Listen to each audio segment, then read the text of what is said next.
साथियों नमस्ते, मैं गजेंद्र। आप सभी का स्वागत है आपके अपने YouTube चैनल पर। साथियों, हम आदिकाल पढ़ रहे थे। 2-3 दिन से वीडियो में निरंतरीय नहीं रख पा रहा हूँ, लेकिन आज मैं आपके साथ वापस आ गया हूँ। आज मैं लेकर आया हूँ आदिकाल में गद्य साहित्य। गद्य साहित्य में वैसे तो 778 ईस्वी की उद्योतन सूरि की रचना कुवलय माला, जो आदिकाल की गद्य रचना मानी जाती है, उसके बाद एक शिलांकित कृति है, अर्थात शिला पर अंकित कृति। वो चंपू काव्य है, यानी गद्य में भी है और पद्य में भी है। ठीक है, उसमें राहुल नामक नायिका का वर्णन किया गया है। ये रोडा कवि द्वारा लिखित है। इसका नाम राहुल वेल है और उसी नायिका के नाम पर इसका नाम पड़ा है। और उसके बाद में उक्ति व्यक्ति प्रकरण, जो एक दामोदर शर्मा द्वारा रचित 12वीं शताब्दी का ग्रंथ है, और कहा जाए तो ये एक 5 प्रकरणों में विभाजित है। और इसके बारे में कहा जाता है, इसकी एक पंक्ति प्रसिद्ध है कि वेद पढ़ब स्मृति अभ्यासिब पुराण देखब धर्म करब। ये इसकी पंक्ति है जो बहुत ही प्रसिद्ध है। और उसके बाद में वर्ण रत्नाकर है एक रचना, जो ज्योतिरीश्वरी ठाकुर की रचना है, जो 14वीं शताब्दी में रची गई थी। तो अब अपन शुरू करते हैं गद्य साहित्य। और गद्य साहित्य में सबसे पहले एक रचना है, उसके बारे में मैं वर्णन कर ही देता हूँ थोड़ा सा। कुवलय माला, बस आपको नाम याद रखना है। कुवलय माला गद्य रचना है, इतना याद रखना है। ठीक है, कुवलय माला किसकी है? उद्योतन सूरि, इतना याद रखना है, उद्योतन सूरि। ठीक है, और कब रची गई? 778 ईस्वी। ठीक है, और गद्य की रचना है। किसकी रचना है भाई? गद्य की रचना है। ठीक है, और इसके साथ ही आप हेडिंग डाल लें, मैं हेडिंग डालना भूल गया। आदिकालीन गद्य साहित्य।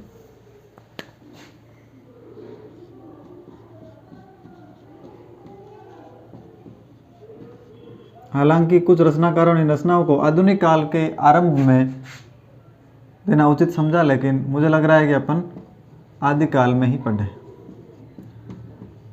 आदिकालीन गद्य साहित्य। ठीक है, तो पहली रचना का नाम लिख लें, कुवलय माला उद्योतन सूरि 778 ईस्वी, इतना याद रखना है। दूसरी रचना एक और है, वो है रोडा, जो कवि है, इनकी लिखी हुई रोडाकृत राहुल वेल। ठीक है, रोडाकृत राहुल वेल ये रचना है। ये रचना का नाम है रोडाकृत राहुल वेल। तो राहुल वेल रचना का नाम है, और किसके द्वारा लिखी गई है भैया? रोडा कवि द्वारा लिखी गई है। याद रही, ये राहुल वेल 10वीं शताब्दी की रचना है। डॉक्टर नगेंद्र में 10वीं शताब्दी की रचना इसे माना गया। गद्य साहित्य की रचना है, हालांकि दोनों में ही ये एक चंपू काव्य है। तो ये एक, इसकी पहली पंक्ति में लिखी, ये एक शिलांकित कृति है। ये एक शिलांकित कृति है। शिलांकित मतलब शिला पर अंकित है। शिला, शिलाड़ी, पत्थर ना, दीवार जैसा, उस पर शिलांकित कृति है। और जो कहाँ से मिली है? धार से उपलब्ध शिलालेख पर अंकित है। जो धार से उपलब्ध शिलालेख पर अंकित है। धार से एक शिलालेख प्राप्त हुआ, उस पर यह अंकित है रचना। ठीक है, याद रखना अच्छे से। और यह प्रश्न राहुल वेल के संबंध में निम्न में से कौन सा कथन गलत है? ऐसा प्रश्न जोधपुर विश्वविद्यालय के एमपी टीम पूछा गया। बहुत ही कठिन प्रश्न था, मतलब लगभग उसमें पूरी रचना की विशेषताएं समा जाती है, ऐसा प्रश्न था। ठीक है, ऐसा प्रश्न था। लेकिन यह कई बार पूछा जा चुका है कि निम्न में से शिलांकित कृति है, तो उसमें राहुल वेल विकल्प में होता है, हमें वही करना होता है। कई बार पूछा जा चुका है कौन सी शताब्दी की रचना है? 10वीं शताब्दी की रचना है। एक और विशेषता, इसका पहाट बम्बई के प्रिंस ऑफ वेल्स संग्रहालय से, इसका पहाट बम्बई, अब इसको मुंबई कहते हैं, बम्बई के प्रिंस ऑफ वेल्स संग्रहालय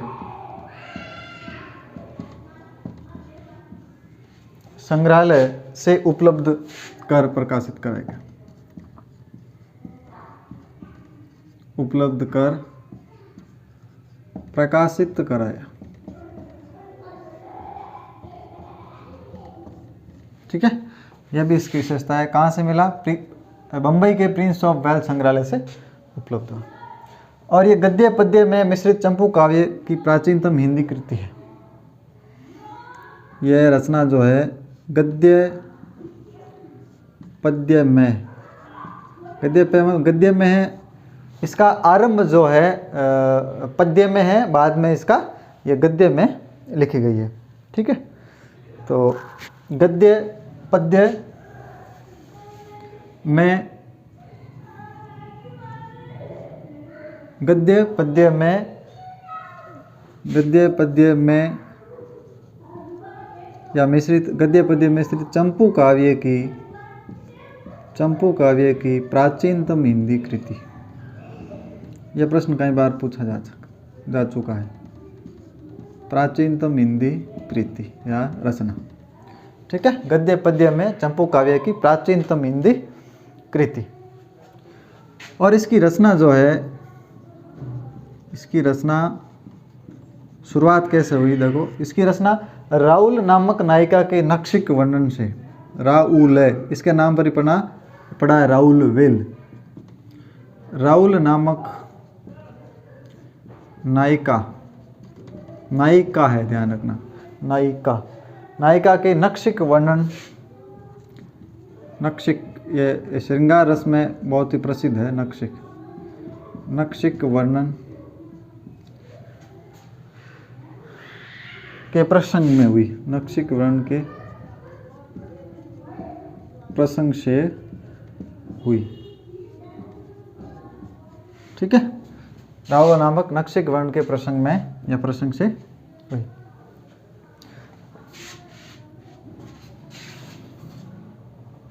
प्रसंग में हुई लिख दें, इस मतलब इस प्रसंग में ये रचना रची गई। ठीक है, और आरंभ में कवि ने राहुल के सौंदर्य का वर्णन पद्य में किया। आरंभ में, पहले आरंभ में कवि मतलब रोडा ने, आरंभ में कवि रोडा ने राहुल के सौंदर्य का वर्णन पद्य में किया। ठीक है, और फिर गद्य में, और फिर गद्य का प्रयोग किया, और फिर गद्य का प्रयोग किया। ये बात है। ठीक है, और हिंदी में नक्षिक वर्णन,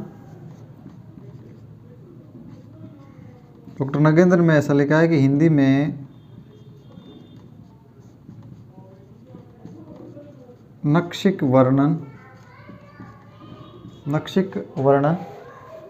की श्रृंगार परंपरा, नक्षिक वर्णन की श्रृंगार परंपरा, श्रृंगार ऐसे लिखा है, श्रृंगार परंपरा, आरंभ, श्रृंगार परंपरा का आरंभ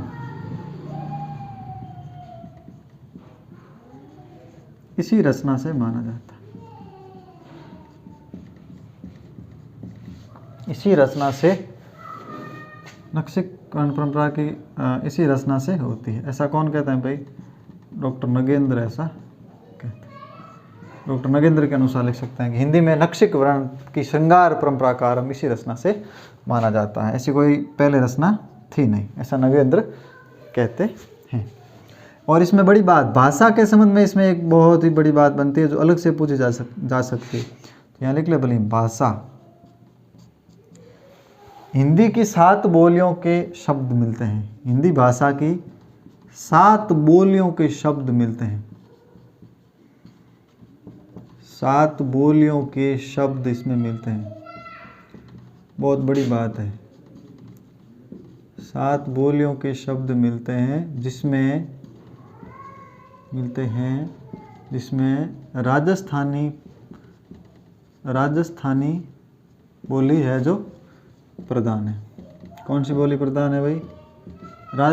राजस्थानी बोली प्रधान है, याद रखना। फिर रोडा ने उपमा उत्प्रेक्षा अलंकारों का प्रयोग किया।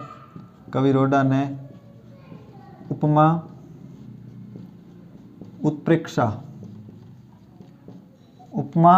उत्प्रेक्षा आदि अलंकारों का प्रयोग किया सौंदर्य बढ़ाने के लिए। आदि अलंकारों का प्रयोग किया। यह महत्वपूर्ण बात है, और तो आप अच्छे से इसको याद रखें, ठीक है। अब अपन पढ़ेंगे उक्ति व्यक्ति प्रकरण। उक्ति व्यक्ति प्रकरण जो एक व्याकरण का ग्रंथ है, उक्ति व्यक्ति प्रकरण, ठीक है। इसमें ध्यान रखना, राउलवेल रोडाकृत भाषा हिंदी की 7 बोलियों के शब्द जिसमें राजस्थानी प्रधान है, ठीक है।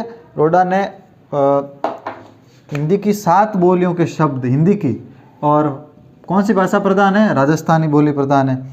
उपमा और उत्प्रेक्षा अलंकारों का प्रयोग किया गया है। 10वीं शताब्दी की रचना है, नाम राउलवेल, रचनाकार रोडा। यह एक शिलांकित कृति है, महत्वपूर्ण है। कहाँ से उपलब्ध है? धार से एक उपलब्ध शिलालेख पर अंकित है। इसका पाठ बंबई के प्रिंस ऑफ वेल्स संग्रहालय से उपलब्ध कराकर प्रकाशित कराया। फिर ये चंपू काव्य है, ठीक है। चंपू काव्य हिंदी का प्राचीनतम हिंदी कृति है, गद्य पद्य मिश्रित है। फिर राहुल नामक नायिका, उसका नक्शिक वर्णन, इसमें वही है सारा कुछ। और आरंभ में कवि ने राहुल के सौंदर्य का वर्णन पद्य में किया और फिर गद्य का प्रयोग किया। याद रखें, पहले पद्य का प्रयोग फिर गद्य का प्रयोग। हिंदी में नक्शिक ध्यान रखना, हिंदी में नक्शिक वर्णन की श्रृंगार परंपरा का आरंभ इसी रचना से होता है, ऐसा डॉक्टर नगेंद्र कहते हैं। तो ये अपनी रोडा कवि की या रोडाकृत राउलवेल रचना के बारे में जो भी बात थी वो हमने कर ली, ठीक है। अब हम उक्ति व्यक्ति प्रकरण के बारे में देखते हैं।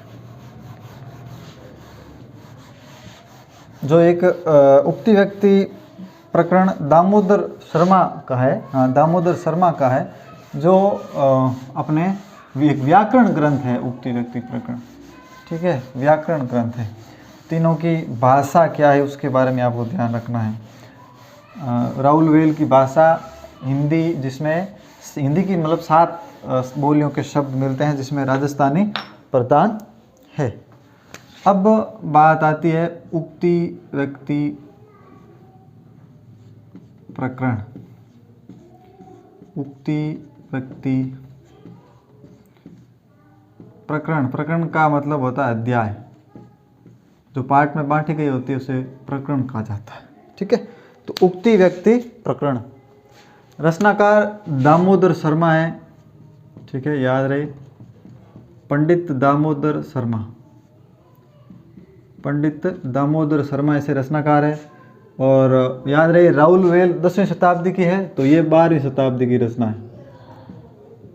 12वीं शताब्दी की ये रचना है उक्ति व्यक्ति प्रकरण, ठीक है। और ये जो दामोदर शर्मा थे, ये महाराज गोविंद चंद्र के सभा पंडित थे। महाराज गोविंद चंद्र के सभा पंडित थे दामोदर शर्मा। हजारी प्रसाद द्विवेदी ने क्या कहा इसके बारे में, देखो डॉक्टर हजारी प्रसाद द्विवेदी की इसके बारे में लाइन बहुत ही महत्वपूर्ण है। डॉक्टर नहीं है, आचार्य है, आचार्य हजारी प्रसाद द्विवेदी। आचार्य हजारी प्रसाद द्विवेदी ने लिखा है, क्या लिखा है कि उक्ति व्यक्ति प्रकरण, हुबहू लाइन कई बार पूछ लेते हैं, उक्ति व्यक्ति प्रकरण एक महत्वपूर्ण ग्रंथ है, एक महत्वपूर्ण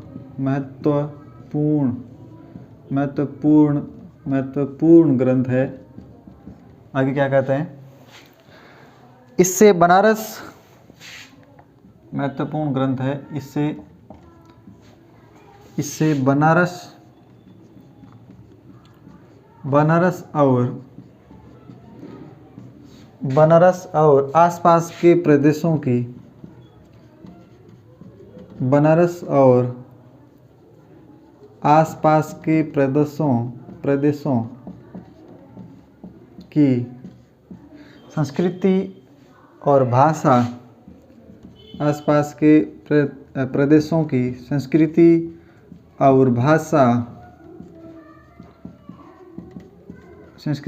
और भाषा आदि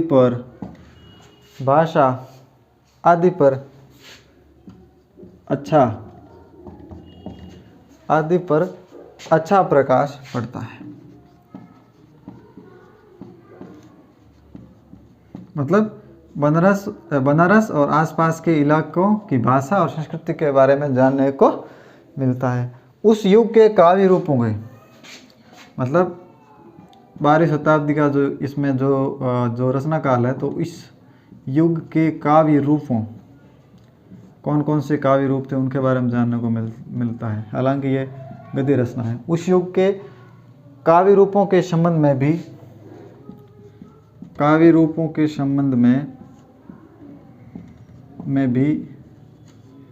थोड़ी बहुत जानकारी मिलती है।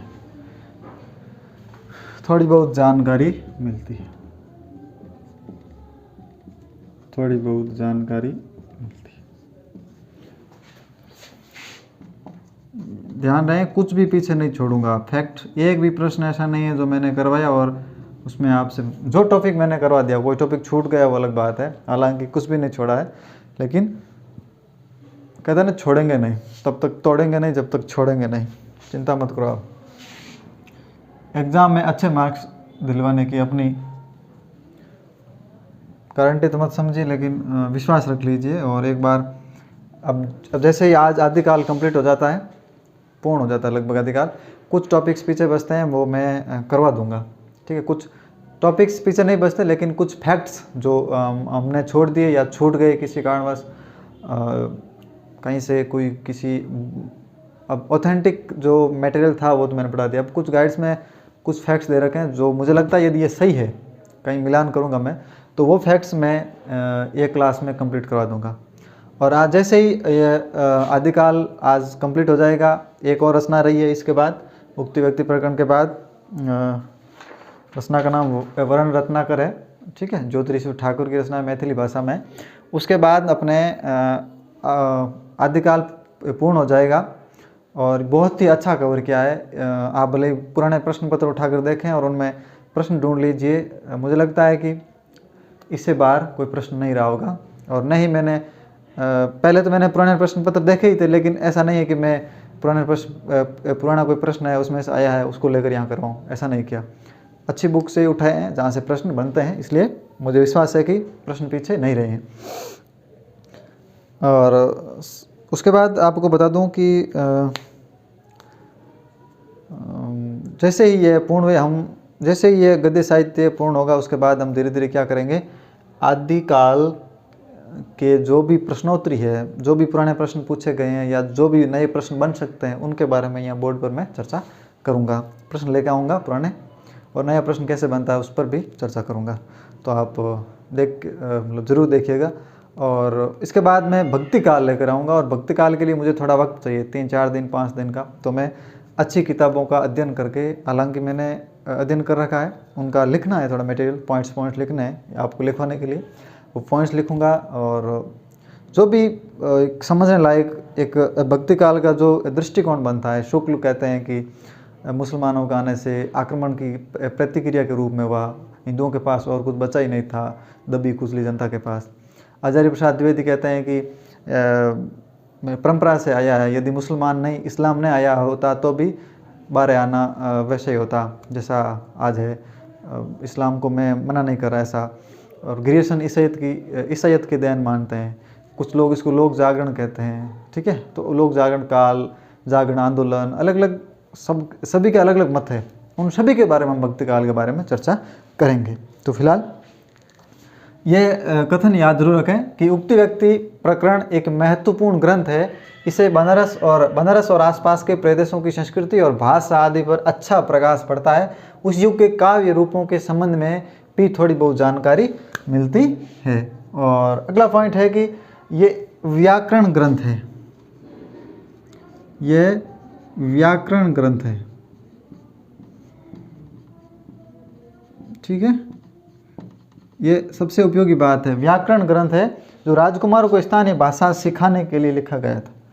व्याकरण ग्रंथ है जो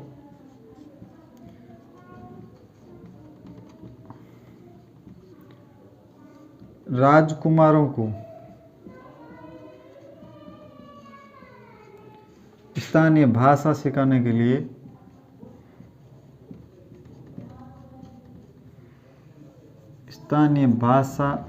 सिखाने के लिए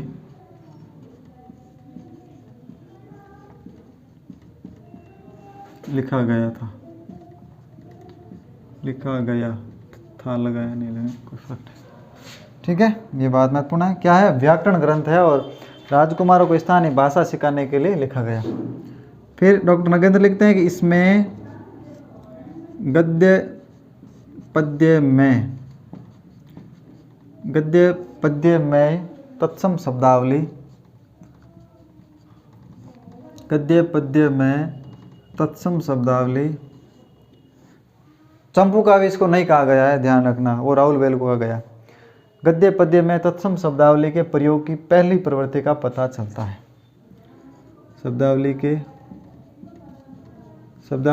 प्रयोग की पहली नहीं, बढ़ती प्रवृत्ति का पता चलता है। मतलब यहाँ से ऐसी प्रवृत्ति बढ़ने लगी थी,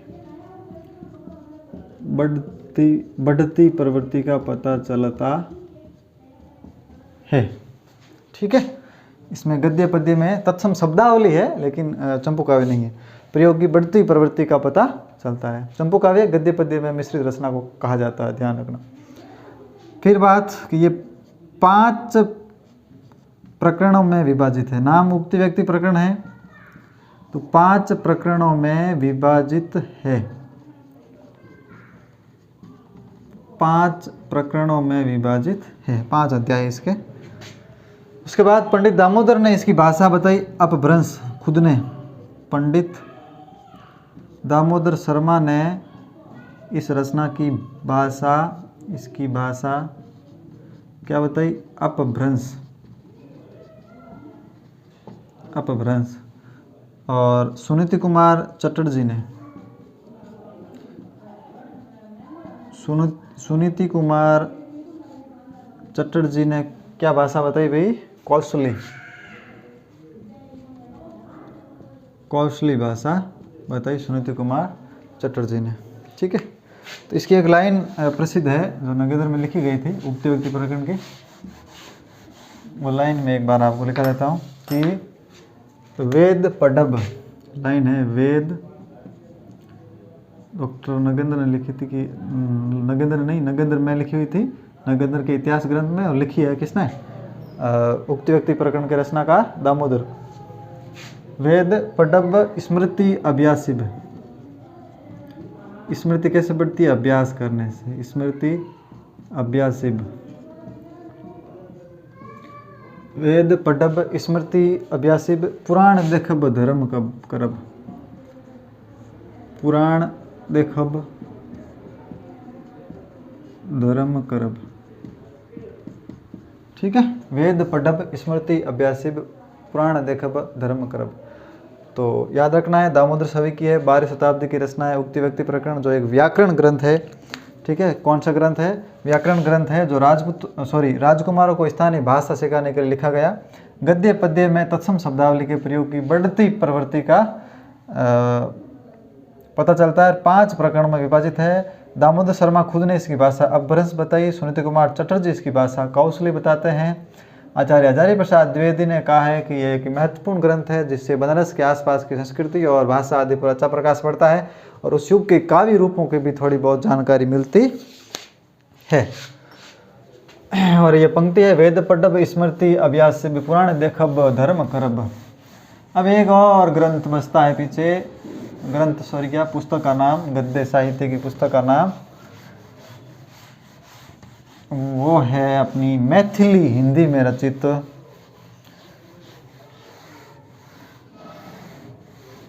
वर्ण रत्नाकर, जो ज्योतिरीश्वरी ठाकुर द्वारा रचित है और 14वीं शताब्दी की रचना है।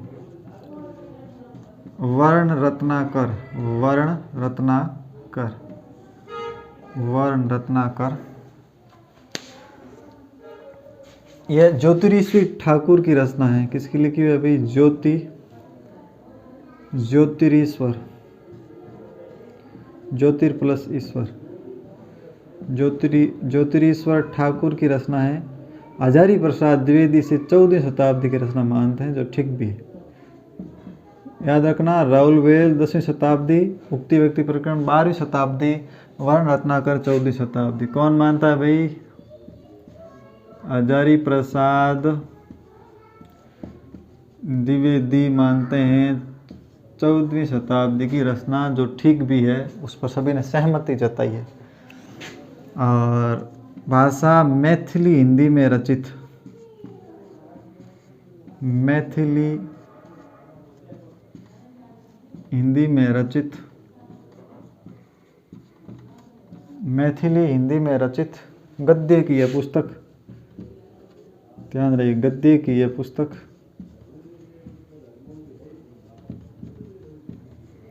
मैथिली हिंदी में रचित गद्य की यह पुस्तक डॉक्टर सुनीति कुमार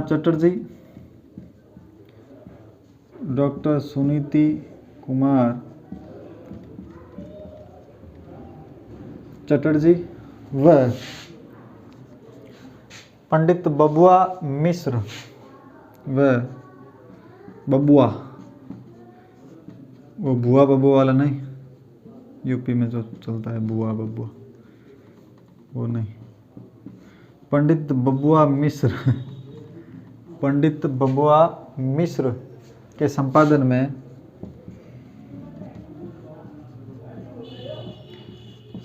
में बंगाल एशियाटिक सोसाइटी से प्रकाशित हुई।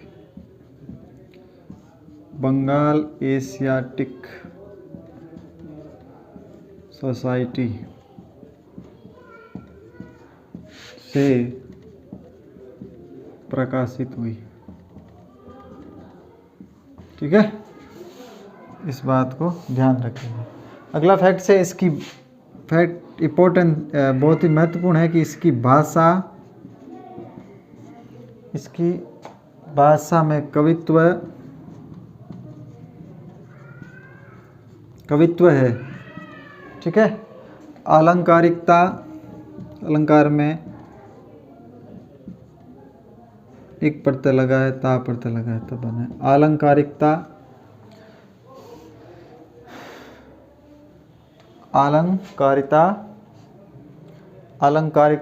तथा शब्दों की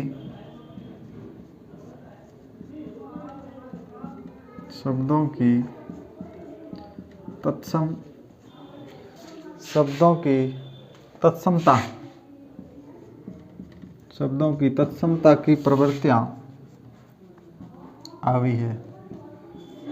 मिलती है। ठीक है, और नगेंद्र लिखते हैं कि हिंदी गद्य के विकास में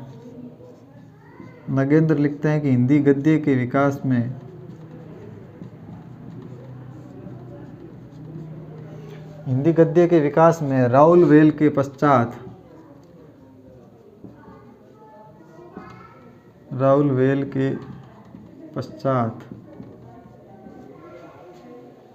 वर्ण रत्नाकर का योगदान वर्ण रत्नाकर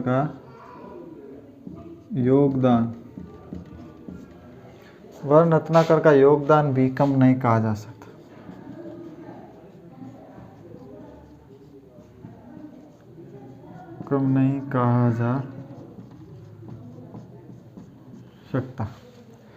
ये अपने डॉक्टर नगेंद्र कहते हैं, ऐसा लिख लीजिए, नगेंद्र कहते हैं। तो अपने आदिकाल गद्य साहित्य पूर्ण हुआ और इसी के साथ आदिकाल भी पूर्ण हुआ।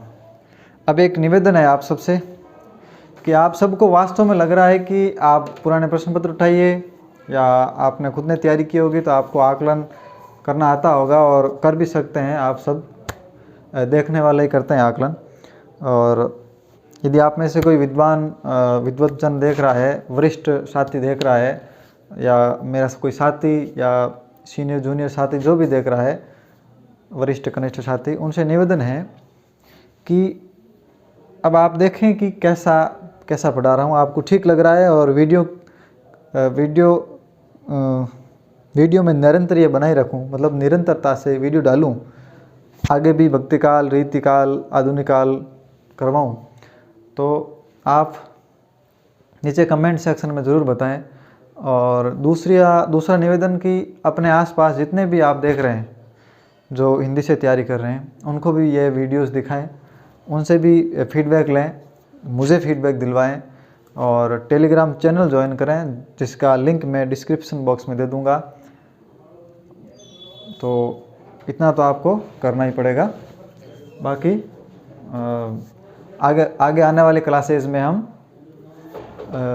आदिकाल से संबंधित जो भी प्रश्न पूछे गए हैं, जो मुझे लगता है कि ये प्रश्न करवाए जाने चाहिए, विशेषकर RPSC द्वारा second grade, first grade, college व्याख्याता, DSSB, TGT, PGT, KVS, NUS, इन भर्ती परीक्षाओं में या नेट में जो इन भर्ती परीक्षाओं में प्रश्न पूछे जा सकते हैं, आगे आने वाले संबंधित प्रश्न, ऐसे प्रश्न मैं बनाकर आपको यहाँ बोर्ड पर करवाने की कोशिश करूँगा। तो आपसे ये निवेदन है मेरा कि आप वीडियोज़ को अपने साथियों के साथ शेयर करें, साझा करें, जिसे मुझे भी प्रोत्साहन मिलेगा कि भाई मैं कुछ अच्छा कर रहा हूँ या नहीं कर रहा हूँ। तो आप कोई ऐसी द्वेष भावना मत पालिए कि ये क्या कर रहा है, ये जो भी है। आपको अच्छा लगता है तो आप शेयर कीजिए, अच्छा नहीं लगता है तो आप शेयर मत कीजिए। तो बहुत बहुत